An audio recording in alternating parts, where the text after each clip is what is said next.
भगवान श्री कृष्ण का जन्म मथुरा के कारागार में हुआ, लेकिन उनके जन्म के साथ ही कुछ ऐसी अद्भुत घटनाएं घटित हुई जो संपूर्ण पृथ्वी पर उनके आने का उद्देश्य स्पष्ट कर गई। एक बार फिर भगवान ने अपने बाल रूप में एक लीला दिखाई, जब वासुदेव जी ने उन्हें मथुरा से गोकुल भेजने का निश्चय किया। इस लीला में यमुना जी की लहरें और उनका रास्ता प्रशस्त करना कृष्ण के दिव्य कार्यों में एक महत्वपूर्ण भूमिका अदा करते हैं। जब भगवान श्री कृष्ण का जन्म हुआ और कंस ने देवकी के साथ अपनी कुपुत योजनाएं बनाई, वासुदेव ने अपने पुत्र को कंस के विनाश और धर्म की पूर्ण स्थापना के लिए सुरक्षित स्थान पर पहुंचाने का निर्णय किया। कंस का अत्याचार अपने चरम पर था और इस स्थिति में वासुदेव के मन में यह चिंता थी कि कहीं उनके पुत्र के जीवन को खतरा न हो जाए। भगवान श्री कृष्ण के अवतरण के साथ ही उनके जीवन में एक नई राह और एक नई ऊर्जा का आगमन हुआ। वासुदेव ने कृष्ण को अपनी गोदी में उठाया और सोचा कि उन्हें गोकुल के नंद बाबा के घर पहुंचाना चाहिए। यमुना जी की लहरें, जो सामान्य समय में अत्यधिक तेज बहाव में होती थी, अब पूरी तरह शांत हो चुकी थी। यह भगवान श्री कृष्ण की दिव्यता का प्रतीक था, क्योंकि यमुना ने कृष्ण को अपने आंचल में लेने का वचन लिया और उनके मार्ग को सहज बना दिया। वासुदेव ने जैसे ही यमुना जी के किनारे कदम रखा, एक अद्भुत चमत्कार हुआ।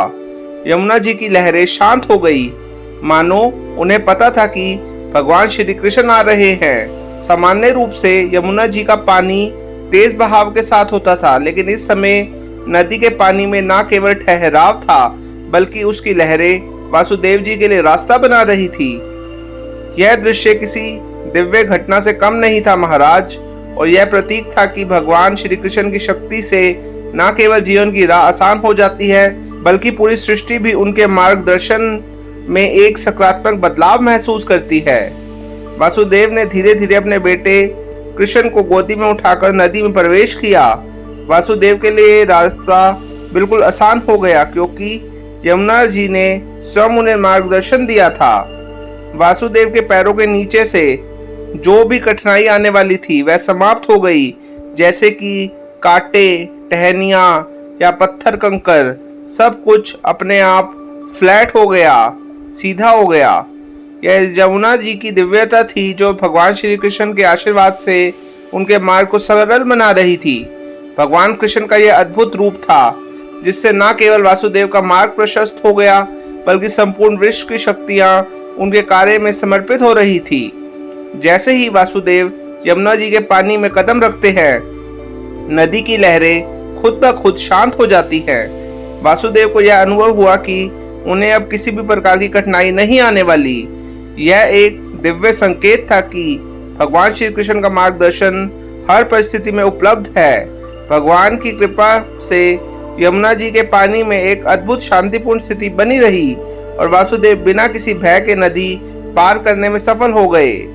नदी का पानी न केवल शांत था, बल्कि वह उन्हें एकदम सुरक्षित रूप से गोकुल पहुंचाने के लिए मार्गदर्शन बन गया। वासुदेव अपने नवजात पुत्र कृष्ण को अपने सिर पर टोकरी में रखकर गोकुल की ओर चल पड़े। इस यात्रा के दौरान उनका मन किसी भी प्रकार की कठिनाई से मुक्त था, क्योंकि वे जानते थे कि भगवान श्री कृष्ण के साथ हैं और वह उन्हें हर संकट से उबारने के लिए पूर्ण रूप से सक्षम हैं। यह मार्ग न केवल वासुदेव के लिए, बल्कि संपूर्ण सृष्टि के लिए एक उद्धार का मार्ग था। जब बारिश हो रही थी तो भगवान श्री कृष्ण के सिर के ऊपर शेषनाग ने अपनी प्रोटेक्शन दी, अपना आश्रय दिया। वासुदेव ने कृष्ण को गोकुल पहुंचाया, जहां नंद बाबा और यशोदा ने भगवान के अवतरण का स्वागत किया।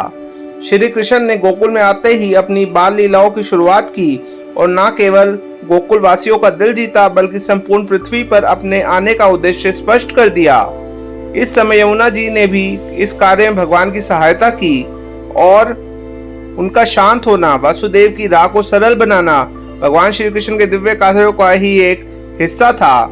इसी वजह से हम यमुना माता की भी पूजा करते हैं, यमुना माता को भी दिव्य रूप मानते हैं। श्री कृष्ण का यह अवतरण केवल एक जन्म नहीं था, बल्कि यह पर संपूर्ण सृष्टि के लिए एक बड़ी क्रांति का आगाज था। भगवान ने अपनी लीला से दिखा दिया कि वह हर संकट में अपने भक्तों के साथ खड़े रहते हैं और उन्हें कभी अकेला नहीं छोड़ते। यमुना जी के पानी में शांति, वासुदेव की यात्रा का सहज होना और भगवान श्री कृष्ण की दिव्य उपस्थिति, यह सब इस बात का प्रमाण है कि भगवान का आशीर्वाद हमेशा अपने भक्तों के साथ रहता है। अब जानते हैं इस लीला से हमें क्या शिक्षा मिलती है। भगवान की शक्ति से न केवल इंसान के जीवन में मार्गदर्शन मिलता है, बल्कि संपूर्ण सृष्टि भी उसकी इच्छा के अनुसार कार्य करती है। यमुना जी की लहरों का शांत हो जाना भगवान की शक्ति का प्रतीक था। दूसरा, दिव्य मार्गदर्शन। भगवान अपने भक्तों को कभी भी अकेला नहीं छोड़ते। वह हमेशा उन्हें सही मार्ग दिखाते हैं और उनकी सहायता करते हैं। वासुदेव की यात्रा में यमुना जी ने उन्हें मार्गदर्शन दिया। यही भगवान की कृपा का प्रतीक है। तीसरा, धर्म की स्थापना। भगवान श्री कृष्ण का अवतरण केवल एक घटनाक्रम नहीं था, बल्कि यह धर्म की स्थापना का कार्य था।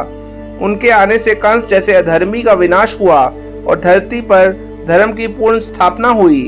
भगवान ने कुरुक्षेत्र में भगवत गीता का ज्ञान भी दिया, जो आज तक हमारी राह को आसान बनाता है। अगर हम अपनी राह भगवत गीता के अनुसार चलते हैं तो हमारी जिंदगी में कोई भी संकट नहीं आता, और संकट आता है तो वह ठहरता नहीं है। जय श्री कृष्ण वासुदेवाय नमः। नमो देवकी नंदनाय, धर्म के रक्षक, संसार के पालनहार। भगवान श्री कृष्ण का यह चमत्कारी मंत्र और यमुना जी की लहरों से उनकी यात्रा हमें सिखाती है कि भगवान हमेशा हमारे साथ रहते हैं और हमारी हर यात्रा को सहज बनाते हैं।